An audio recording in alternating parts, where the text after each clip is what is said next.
I think that one of the things I'm going to concentrate on Haydn, both from the standpoint of the student, but also very much for the teacher. What are the great advantages for studying Haydn? Why students should play more Haydn, for sure. And I think that because students, relatively speaking, play very little Haydn. Very early students, very young students, sometimes play certain sonatas a lot because many of Haydn was not a great pianist. Unlike Bach or Scarlatti or Mozart or Beethoven or Clementi or Schumann or Chopin or Liszt, et cetera, et cetera, Haydn was not a great pianist. That's also true, by the way, of Schubert. But Haydn was not a particularly good pianist. And he wrote a whole lot of piano music for various reasons, but not certainly because he was thinking about performing them or having anybody else perform them specifically.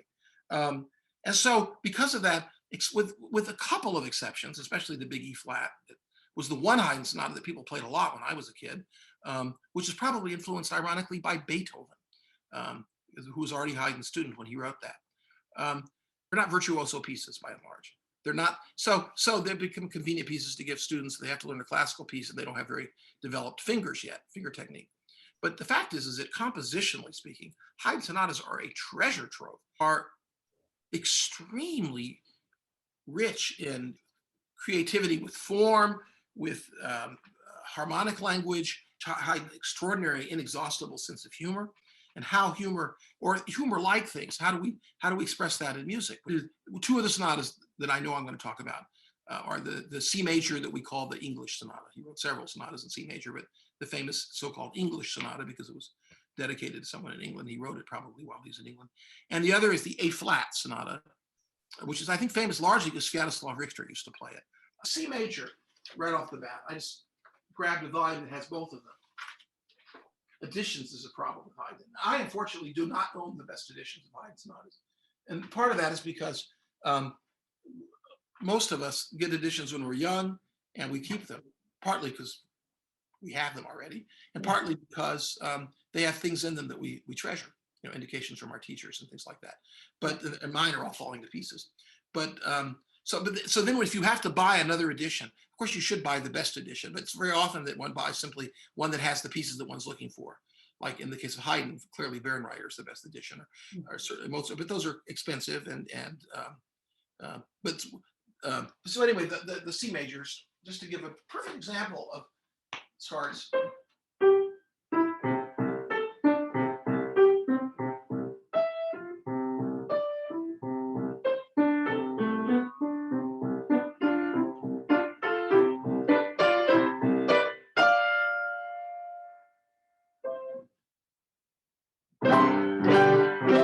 Etc. And famous, wonderful beginning, one that could have only been written by Haydn. It's no composer that wrote. And already, for instance, there's several things in there which I think are fantastic teaching things. For instance, it's extremely kind of humorous, and it's humorous largely, I think, because of the silences between the gestures. It has that kind of and the sense of timing. Humor is so much based on timing.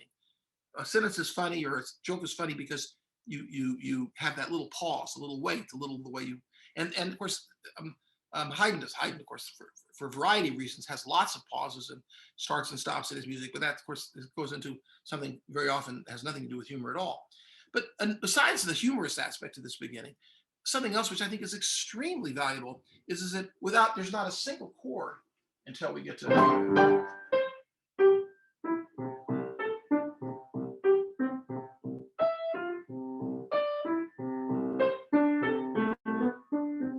Which is a 4-bar phrase, although it's actually part of a 6-bar phrase, which is something else to talk about Haydn. Haydn is the great master of irregular phrase lengths. And again, irregular phrase lengths make it very appropriate sometimes for humor, because it's sort of off balance. Things off balance can be funny, but also a certain kind of expressivity, because things off balance can also be tense or uneasy or anguished even. And in Haydn, all of these happen. The A flat sonata